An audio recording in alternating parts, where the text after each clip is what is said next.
Okay, sorry for the late. I think we are almost there. Please stay tuned.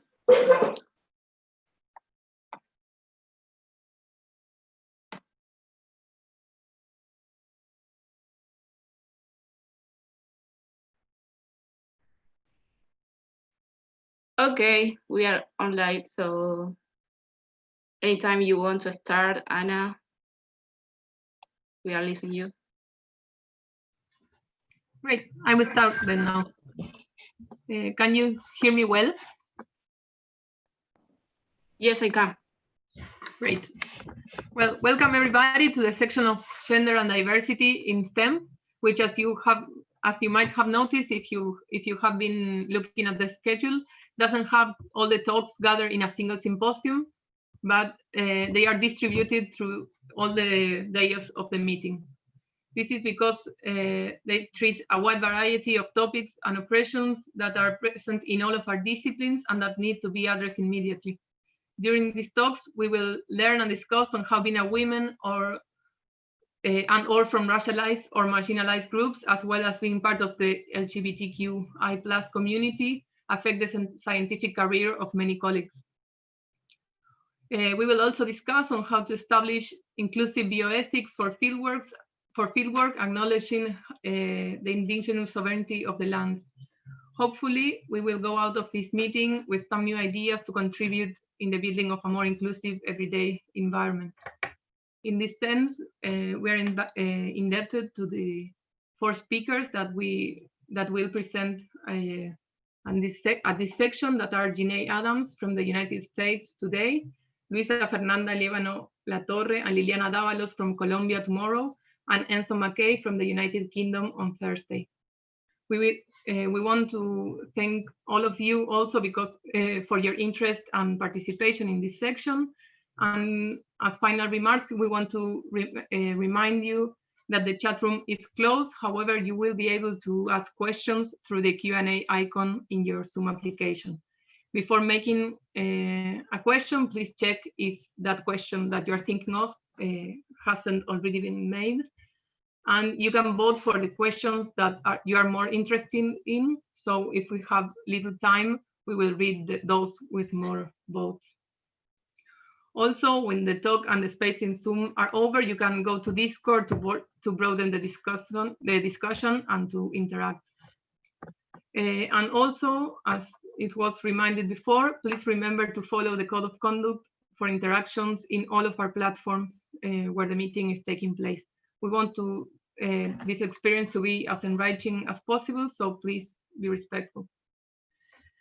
Now I'm going to introduce our first speaker, who is Jenea Adams, a PhD student of the Genomics and Computational Biology program at the University of Pennsylvania, who would talk about creating a seat at the table, philosophy of the Black women in computational biology network. She will give her talk in English, but she will receive and answer questions in both English and intermediate Spanish. Thank you very much, Jenea, and whenever you're ready.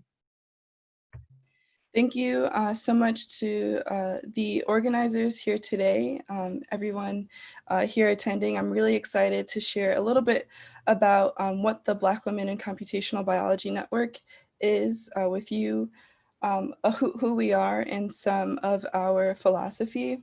I'll also talk about some current initiatives that we have and some ways that the community can continue to get involved and remain allies within the community.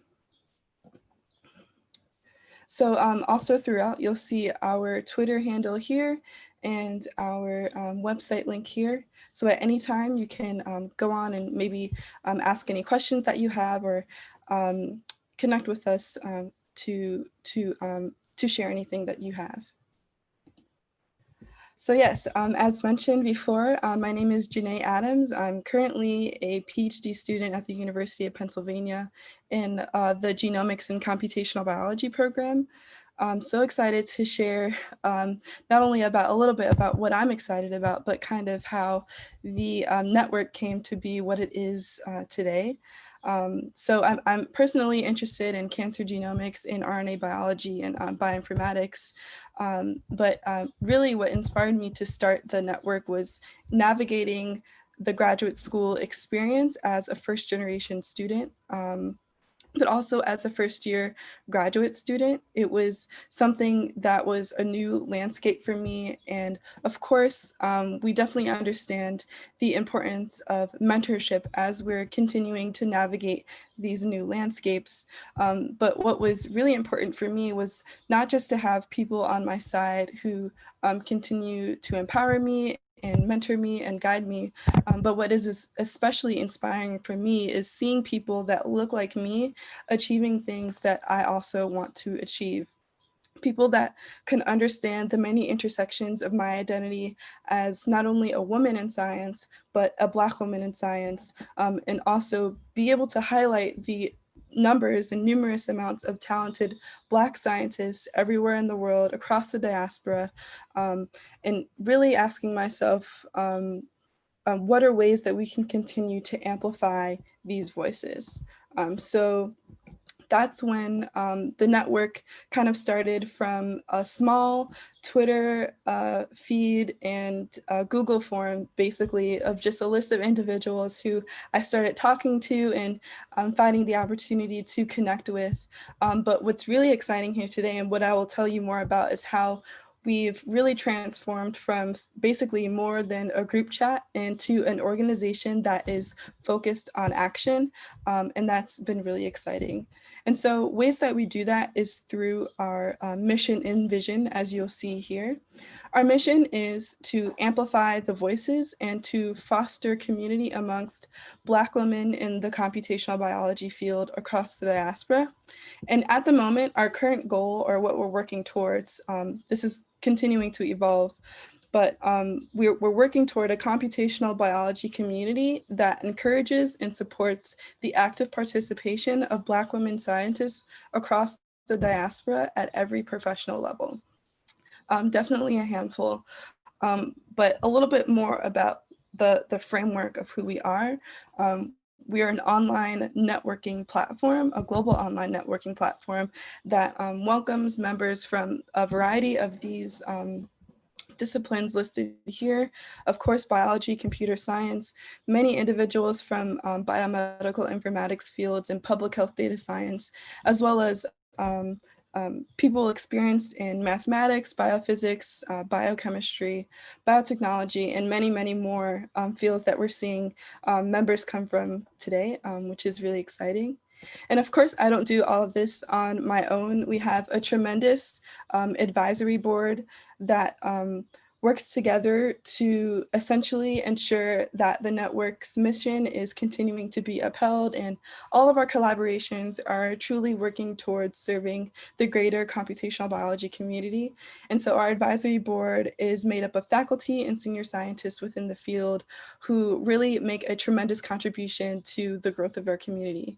So I'm especially thankful for Doctors Tracy Johnson, Nyasha Chambwe, Stacy Finley, and Casey Overby Taylor, most based in the US, and have just really exciting resumes and lots of great insight to provide to our community as we move forward.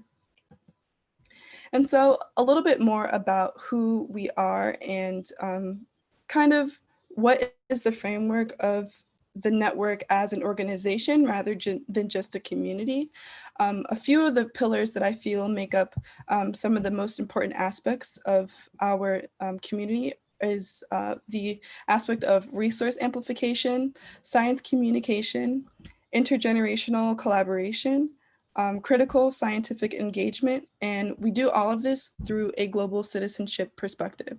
So resource amplification for me is essentially sharing opportunities such as jobs, internships, research positions, or anything of the sort that we can really bring greater visibility to our members to. So we have lots of collaborations with individuals within industry, different types of career paths that can really give people a little bit of a greater opportunity to see and be able to apply themselves to many different aspects and career paths in computational biology. Also, science communication is very important to us. Almost everything that we do as an organization and through our initiative boards caters to some sort of way to communicate not only the science that we do, but the various aspects of the community, and continuing to amplify the different pathways to computational biology. And that's something I think is really exciting. I'll talk a little bit later about our collaboration with PLOS Computational Biology and how we're continuing to work with them on this front. Intergenerational collaboration comes into play because actually we're not just a network of just graduate students or undergrads. We have a significant handful of individuals who are at the faculty, senior scientist level, or industry scientists, staff scientists, and other postdocs. So with this really awesome blend of people at so many different stages of their careers, it really caters to building and contributing to the foundation of a tiered mentorship framework for people within the network to understand and connect with one another on different levels and bring so many different perspectives to the conversations and the events that we have. Again, critical scientific engagement is important for us because at the forefront of everything we'll do will be our science. It'll be our us as personally, our personality coming through and shining through in the awesome research or the ways that we're involved in the scientific community. And that's just something that we will continue to emphasize moving forward. We do all of this, of course, through a global citizenship perspective. So we're not just focused on individuals within the US. We have many members, as you'll see moving forward, from various countries in Africa, across the UK. Our first Latin American members just joined, and many other countries. So we're not just focusing on the perspective of always being a minority in our space. We're also trying to find ways to continue to amplify Black scientists across the diaspora. And so if you go onto our Connect page on our website, you'll be able to see and view all of the profiles of people in the network who are currently there. I know this graphic currently shows that there are around 70, but we're actually at around 96 members in the network, so we're almost to 100. And as you can see, just scrolling through, we have various members from the US, people from Canada, various countries in Africa, Netherlands, and other places. And you're able to go onto this Connect page and actually click on these individual profiles and learn a little bit more about these people as well. So I would encourage you all to do that and continue to engage with us on that front. But what is really important about the conversations that we have is, I guess, kind of what went into the thinking of building this sort of community, what makes us unique, and why do people want to be a part of this? And something that came to mind while I was doing this was, well, what does it mean to have a seat at the table? It's usually a phrase that is used throughout corporate culture to indicate a leadership position or a position with an opportunity to shape, influence, and impact key decisions that are being made. However, it is a phrase that also carries the connotation of ownership of that table, and it represents a long exclusionary history of intra-community politics and inaccessibility. So moving forward, I kind of wanted to ask myself, what is the table that we are talking about? Who does the table belong to?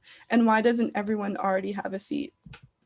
And I think the philosophy that I'm trying to sort of implement is not just building an inclusive community, but what does it mean to build a liberated community, right? So creating a framework that not only makes people feel welcome where they are, but does that under a foundation that is created specifically for everyone to thrive, which is not necessarily the case in a lot of the academic and even professional environments that we're in, coming from the minority perspective. And so, of course, moving forward, we'll continue to emphasize that we're scientists first, But the power in this community is that we're not just creating seats at a table that was not necessarily created for us. We're actually reinventing the table. We're basically creating a new table where everyone has a seat, where everyone feels included, where everyone has a voice and can contribute in some way. So it's really about changing the framework from the inside out and not just continuing to put Band-Aids on and add to environments that may or may not be inclusive or liberating for everyone currently. And so at our first event, we had a meet and greet where we found and interacted with members in the network for the first time. We had individuals who came from at least 5 countries represented at our first meet and greet. And we talked not only about what we wanted and our hopes for the network, but what made it so special and what was the individual experience of being a Black woman in computational biology like. And so, of course, we started with what excites us about computational biology. Of course, it's the interdisciplinary nature of the field, right? So many of us come from various backgrounds across math, medicine, biology, other areas of the sciences. And so people really felt that it was a field that allows you to grow and try new things and bring in various abilities within math and coding to solve complex biological questions. The next question we asked was, what are the current demographics of your STEM networks? So we're asking people, what is it like within your immediate working environment, whether that's your lab, your department, your working group, anyone that's around you that you work with mostly. How many Black people are in that space?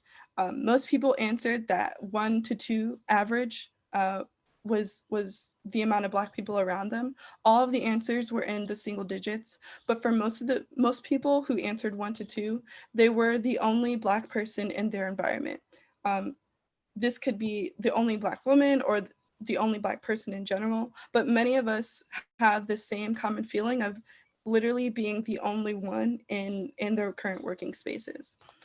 And then we also asked, how many Black women in Comp Bio did you know before joining the network? No one is able to answer more than 2 women. And this is really kind of gets at the fact that when you're not necessarily surrounded by people that look like you or understand you, sometimes you're left out of networks within your immediate learning communities, right? So if you take an example of an undergrad who is in an undergraduate research lab, and may not initially connect with people or find that they have common experiences with people around them, they're less likely to be included in networks such as sharing lecture notes and going over exams and creating study groups. And so oftentimes we don't necessarily talk about the effects of being the only one in your space, but this is one of the major things that we discussed that really has an impact on the experiences we have as scientists. The next question we asked was, do you feel supported as a Black woman in your field? Most people indicated that they did not feel supported in the past, but we had a small discussion about this transformation of feeling like they have a little bit more allyship around them and support around them now. Some of this was cited around a transition to and from academia, so either coming into academia or leaving it. But one important thing that was highlighted here was the purpose and the effect that allyship has. So now more than ever, we're noticing allies that want to understand the experience of being a minority in our space, right? We have a lot of, if you're on Twitter, Black and STEM conversations going on, and more people are paying attention and listening to us. But as an ally, as a minority or a marginalized person in a group, sometimes you can feel targeted in different ways, either in an unintentional way or more directly in your environments, whether that's racism or microaggressions or anything else.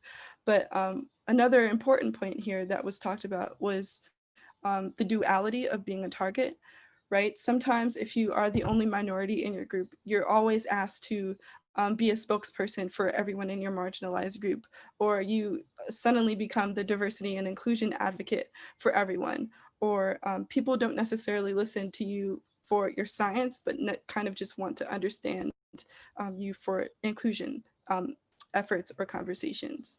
And that was just something that kind of goes into not just feeling targeted maybe negatively, but it can be a feeling of just indirectly not necessarily being appreciated as a whole person, and rather than just being a spokesperson or a token person within your immediate spaces. One of the last questions we asked was, what is it like being a Black woman in your field? As computational biologists, we talked about how there's still a struggle of feeling like people or other biomedical experimentalists or other just experimental scientists in general still may have trouble taking the field of comp bio seriously. Most of us may work closely, well, some of them may work closely within bioinformatics cores, or see the field of comp bio more as a service and not necessarily as a field worth advancing and researching and actually developing. And so the conversation we had here was, not only are you battling maybe being the only Black woman in your lab, but you're also going over a hurdle of just being in an interdisciplinary field, really trying to encourage people to partner with you and engage in a two-way collaborative research effort. And so that's also an issue. Most people cited that all of their joyful scientific collaborations come from people who quote unquote get it, or other people from other marginalized groups who understand navigating the scientific space with layered intersections of identity. Another comment came from a graduate student who cited a lack of administrative support from the administrative level, and just really not having their voices heard when trying to implement or enforce or encourage things like admissions changes or increases in the diversity in faculty or other students. That can also be a challenge. And then more on the global front, I just wanted to touch on this, but happy to discuss more.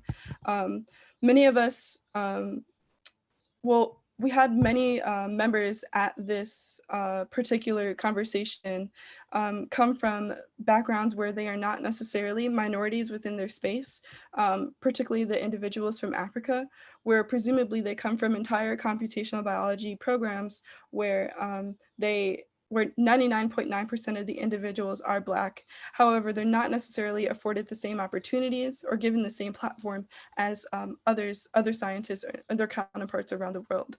And so we talked about some of those global barriers that come from where maybe you're not necessarily, your qualifications aren't accepted in the country that you immigrate to, or you're not necessarily being equally engaged in larger conversations within the field. So we talked a little bit about that, and happy to discuss more on that as well. And so many of us, join the network because we want to see people that look like us. Visibility, mentoring, and representation matters. However, representation is not the same as liberation.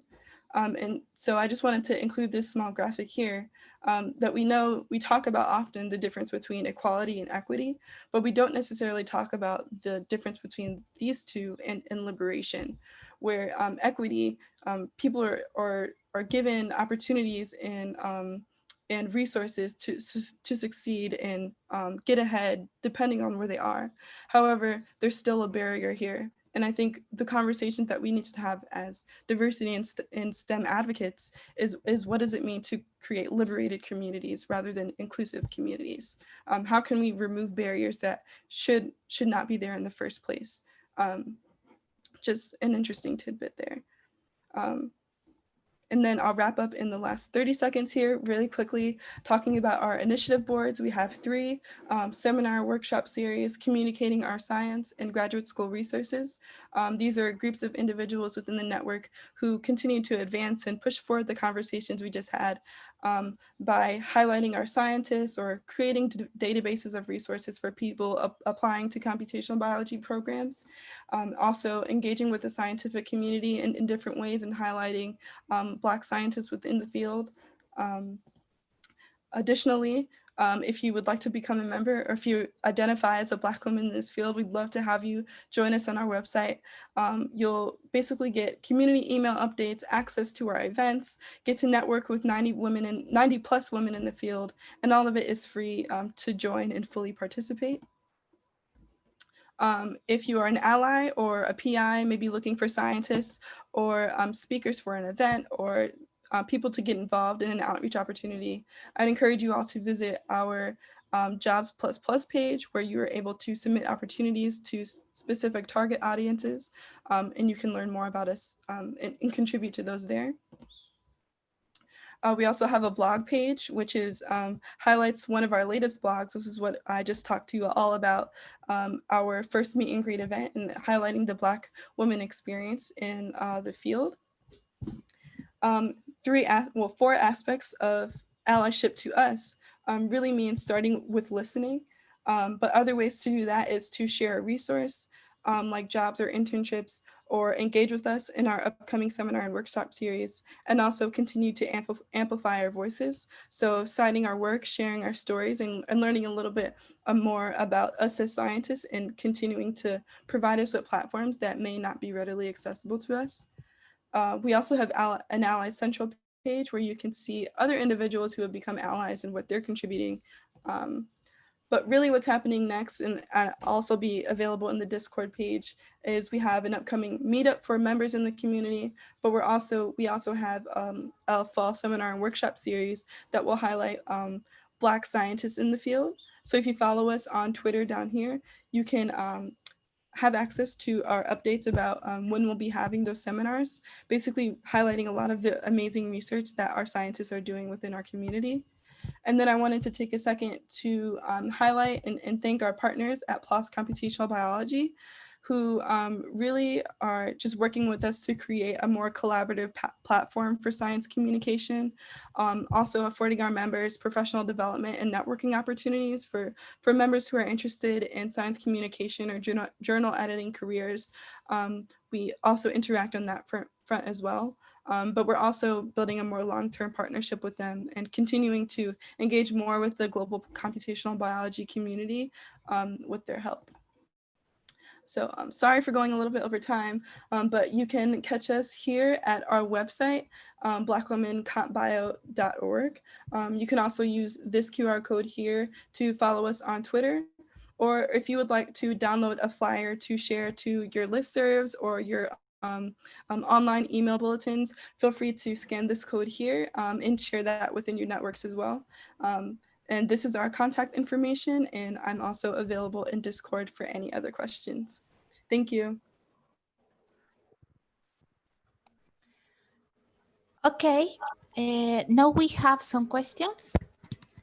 Which are most effective strategy you found as an organization to increase your visibility?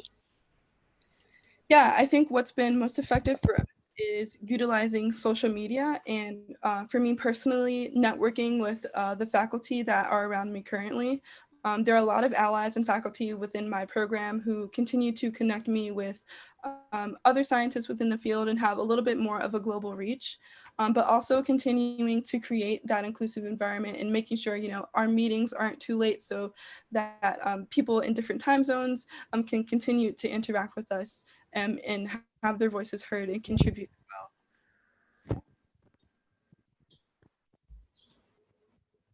Okay, next questions from Ambrosio Torres. How do you think that the hashtag or treating like Blackbeard in social media could help to the visibility of Black people in science? Sorry, could you repeat that question? How do you think that the hashtag or treating like Blackbeard in social media could help to the visibility of Black people in science? Yeah, I think definitely with the use of social media there, Twitter has been so helpful in terms of just creating basically a saturation of conversation within the social media space. People are able to easily find and go through the hashtag if they're looking for specific scientists or just wanting to learn a little bit more about scientists within that field. I think definitely now, I think the main on Twitter has been Black and Neuro Week. But really you can find, what makes it so accessible is that you can find everything you need to know within a simple hashtag and really engage with so many people at once. So I think that has been more important, not only for us to continue to engage with the rest of the STEM community, but for Black people to feel connected to other people across the world that look like them as well. Okay. Other questions. That for sure talk, Jenea, not really on questions, but could you talk a like bit about your role model in computation science? Thank you. Yes. So I think definitely one of my role models is one of my mentors and actually one of the individuals on the advisory board. You'll see here, Nyasha Chamble. She probably doesn't know, but we have a very similar background, we research very similar things. But what's been empowering for me is to see that she's gone through the exact process that I'm going through now.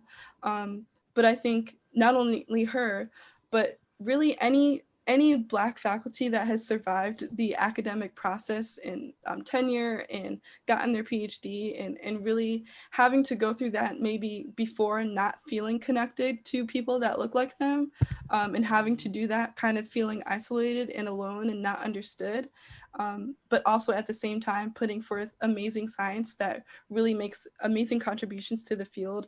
I think those are also my role models because I look up to them and they probably don't know that, but it's something that's really inspiring to me. Others,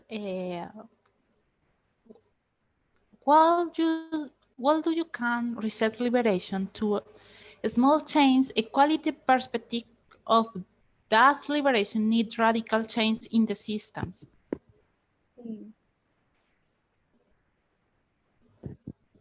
You say we can reach liberation through small changes, or does liberation need a radical changes in the system? I would agree to the latter. Lots of our initiatives, we talk a lot about bias training, right?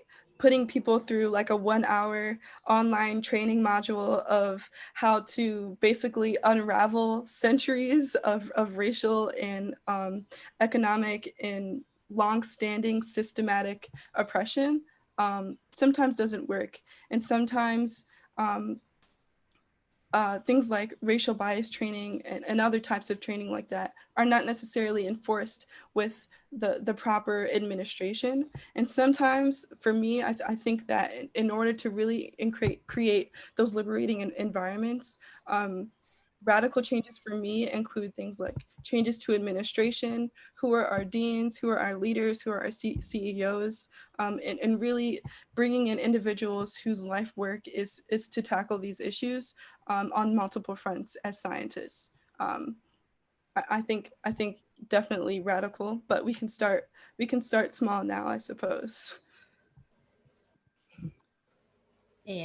Other questions? What are the main barriers that you have been taught to building the network?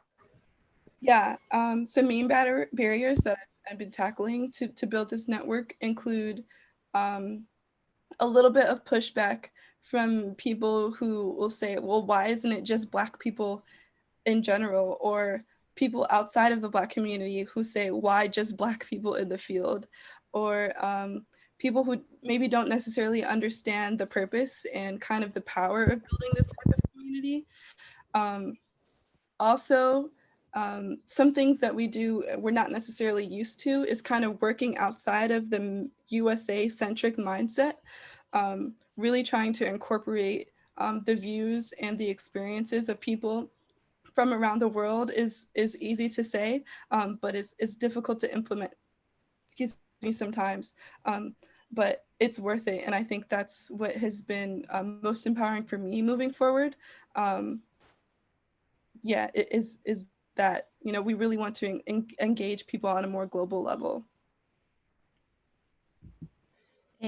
Clara pregunta, además de la representación y las políticas sociales, ¿qué otros mecanismos pueden implementarse para incentivar la representatividad de las mujeres negras en el escenario científico?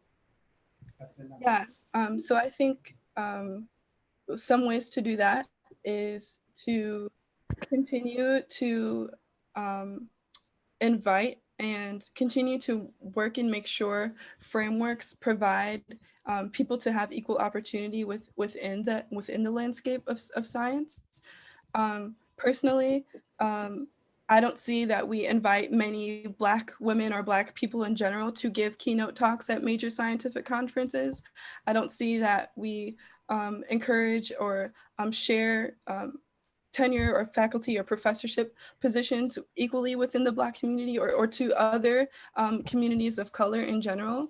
Or I also don't see that we create frameworks for people to come from different countries often enough, having had their qualifications. Maybe they do come from smaller countries in Africa or things like that. We still have things such as the GRE and other things that make it difficult for us to engage more on a global level, but also institutionally and structurally within the local level. We don't necessarily afford people those same opportunities. So I think also, you know, it's great to have these talks, but we also want to create platforms for people to talk about their science and be known for their science, and share that as well.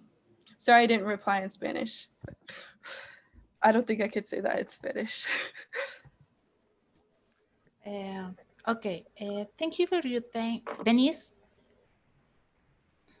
The question, Denise, thank you for your talk. I am postdoctor at the College of the Computing and Information in University North Carolina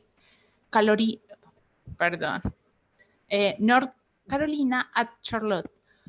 Do you think a virtual journal club that are hosted and protagonized by our Black students to discuss works great be Black research in the idea or pursuing?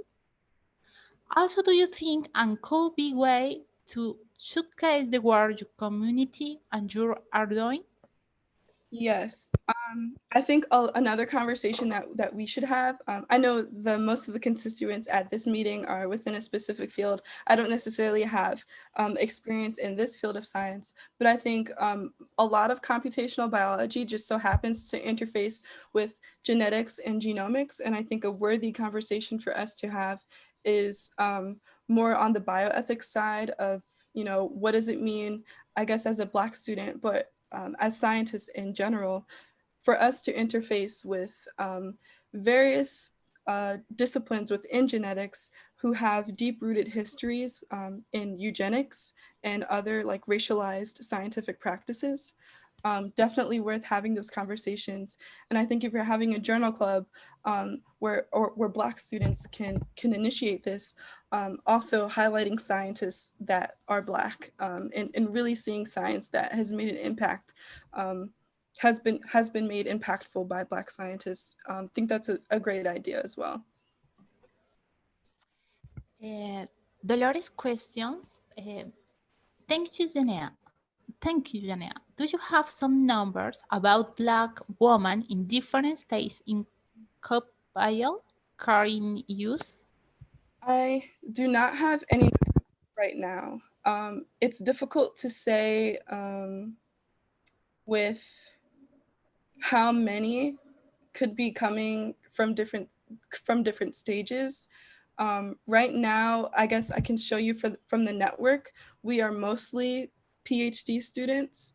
I would say about 10%, 10 to 15% of us are faculty, postdocs, and other scientists, and a very, very small percentage of us are undergraduates.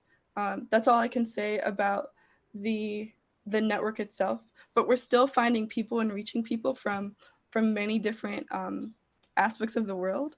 So I think definitely that's data, and those are numbers that we would really be interested in accumulating and displaying on our website as well as a resource. Okay, we can have a last question because we are running out of the time. Sure, yes. So Edison Lima said, great talk. What do you think about racial quotas in the academic environment? Yeah, I think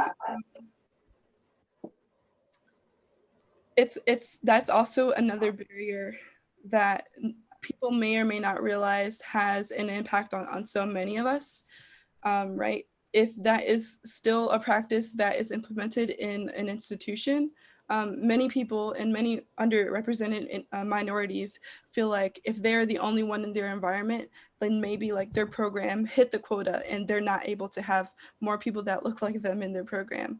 But at the same time, I'm not sure exactly how helpful they are in terms of creating liberated communities or contributing to diversified academic environments where we really put people's merits first, truly and honestly. Yeah, I'm not necessarily familiar with how those work in my current immediate environment, but they still, and they can have impacts on us more than we probably talk about. Yeah, I know what you said about change the table. I mean, don't have a seat more. You have to change everything. Mm-hmm. So I just loved your talk. We are so grateful. You were. We need people talking about that. We are in this journey together. So thank you again, and for all the other people, we have to say that go to Discord. They can reach you there. They are also having a poster session, so we see there. Let's go to Discord. Bye bye. Thank Bye you. bye everyone.